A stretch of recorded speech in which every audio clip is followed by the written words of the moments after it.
What's going on, guys? It's your favorite mortgage lender, Abdel Kawatmi, coming at you guys live on a Wednesday. We are going to go over a market update. We're going to go over specifically what are some strategies that we are currently employing that is allowing a lot of our clients to get their offers accepted. Most importantly, work on getting proper expectations set. We're going to go over everything in hyper detail and take it from there. So, first, starting off, I wanted to kind of touch base as we're starting to see a lot of different news in regards to the media is what is the Federal Reserve's role when it comes to purchasing a home? So the number one thing that the Federal Reserve's job is to basically create stability within the market. Now, when we talk about creating stability within the market, we want to kind of make sure that they are understanding specifically two main different topics that we've talked about before, which was obviously inflation and employment.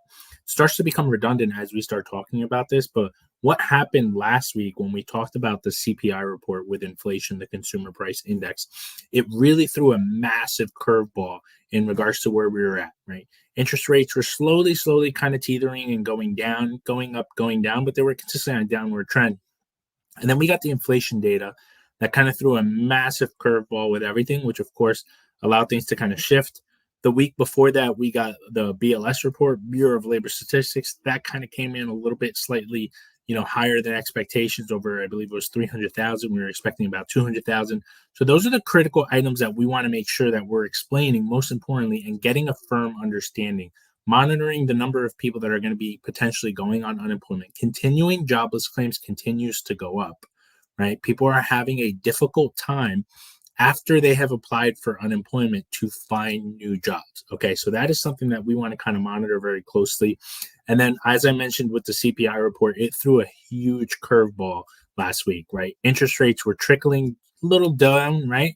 And then this CPI report and came out and it shot up interest rates really close to roughly around 7.5%. That's more or less where we ended yesterday. Today was a positive day from the market. We had a little bit of positive reactions when we talked about some of the things that we had. Now, in addition, we talk about home sales. So, guys, it is still competitive, extremely competitive out there when we talk about the market, right? We're heading into the spring and summer. Some may argue we're already basically in there. We're seeing a lot more inventory start on the market. As silly as it is, I'm seeing a lot more professionals talk about new listings and showing a lot more activity that are kind of being in the market, which kind of comes into fruition generally around these times. And then we're starting to see existing home sales start to trickle up a little bit more. That data is usually lagged a little bit, but at least that kind of shows us a little bit of a rebound from what we were kind of dealing with towards 2023. Now, home prices, guys, home prices continue to go up in value and they're continuing to appreciate. It's a lot different than when it was when we talk about the housing crash 2007, 2008, when obviously there was an oversupply of homes. Basic economic demand of what we're seeing is we're seeing a very, very, very tight supply of homes as it has been for quite some time.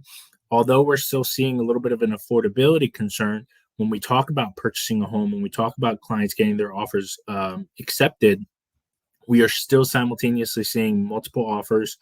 At a minimum, at least 15 to 16 offers I have seen in some of our recent offers in regards to where they're getting accepted or not getting accepted. Now, when we look at wage impact, what do we mean by that? Of course, if inflation keeps kind of like going up or keeps staying a little bit consistently higher, we need to kind of make sure that our wages at the same time is also keeping up. If the wages are not keeping up and inflation continues to creep up, we're going to have a huge imbalance in the market. And that is something that the Federal Reserve is keeping an eye out for. On top of that, along with their balance sheet, right? They let us know that they're going to try and run off basically billions of dollars off of their balance sheet. Now, last time when they did this towards the end of 2022, interest rates obviously started to shift. So that is important for us to see more or less exactly what are the different parameters that we want to make sure that are out there. Now, again, we know that it takes time. A lot of the changes that the Federal Reserve may or may not do are going to take time for clients to be able to see some positive changes, right? So any rate cuts or any rate hikes are going to consistently kind of show a little bit of a downshift or a little bit of an upshift in regards to rate. If the Federal Reserve does indeed later on this year potentially do cut, we're not going to see immediate changes. They're going to take a little bit of time, and it's important for us to make sure that we have that firm expectation set when we talk about that. Now, some programs I wanted to kind of cover what I see is really, really prevalent out there. We talk about an FHA 203K loan. That is a rehab loan where you get to finance essentially the repairs. that you're going to do with an FHA loan. All you have to do is get a certified contractor along with a HUD consultant. If you're spending more than $35,000, you have the ability to finance the repairs, just like that. We have obviously the down payment assistance program, as long as you fall within the parameters of the income. Try to see if we can get you simultaneously approved. In the state of New Jersey, we have the NJH FMA. And then we also have the Chenoa Fund, which is based on an FHA financing that does not have income restrictions. That is from a federal level. Now we have non-QM loans, bank statement, 1099, P&L, stated, and things along that nature. That is a lot of our clients are taking advantage of. And then we have a really cool one. I've spoken about this before, which was Freddie Mac's self-employed income, where we basically take 1 year of the client's self-employment. I've dealt with a lot of different tax preparers and accountants over the last few weeks, really kind of going over what are the different parameters of what need to be done in order to strategically file for our clients. Okay. Now, I've spoken about this as I dive into now getting the offers accepted. The 4 C's of mortgages. You guys probably seen some of my past videos when we spoke about this. The most important one that I'm seeing holding some consumers back is the capacity to repay the loan.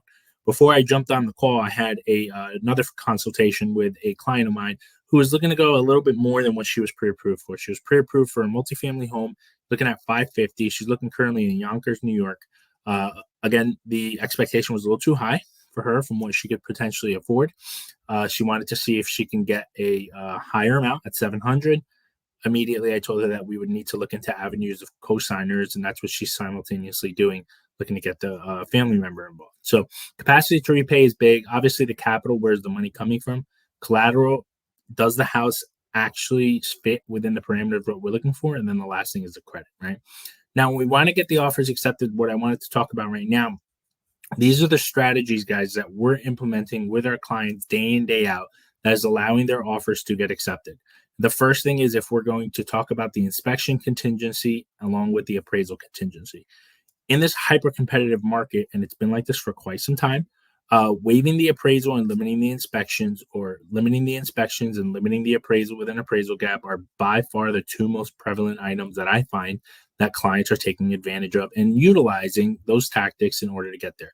Now, we run into very specific scenarios with our clients with statistical analysis to make sure that they firmly understand exactly what their various different offerings are.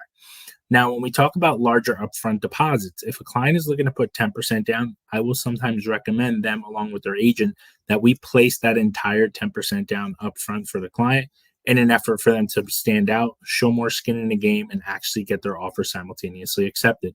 Now, of course, the driving force in regards to this market, obviously, is structuring above asking. We do a lot of statistical analysis with our clients and do that total cost analysis with a platform called Mortgage Coach, and really kind of price compare with our clients specifically what their best offerings are. Now, the highest offer does not necessarily mean it is the best offer. It is the way that the offers are strategized and structured along with the right professional that are being utilized that's going to continuously give you the offer accepted. Reputation plays a major role. If you're a ghost and the listing agent does not know who you are, or you're putting your loans in somebody else's name and they don't know who you are, that is critical that a listing agent is not going to necessarily pay the proper right time to you. They just don't know who you are and they're not confident that you can actually get the deal closed. Another strategy that we do is having the seller pay for the transfer taxes. That's been a big one. Avoiding to ask for personal property, meaning you just simply don't ask for that chandelier or fridge or dishwasher if it's excluded on the list on the MLS. And then we have understanding the seller's motivation, of course, right? We want to make sure we understand if the seller might be slightly older, they're not going to be looking in order to fix the house. They're going to be probably leaning more towards a credit as opposed to an investor who's going to be on the opposite side, right? And then again, working with the right lender, like we more or less just spoke about, getting those firm understandings and proper expectations set with our clients for their monthly payment and cash to close is by far one of the things that our clients have a firm understanding for, which simultaneously gives them that competitive advantage to get their offers accepted and head smooth sailing to the closing table. I hope this was helpful. If you guys have any questions, please make sure you guys like, subscribe, and comment, and I'll catch you guys soon. Have a great day.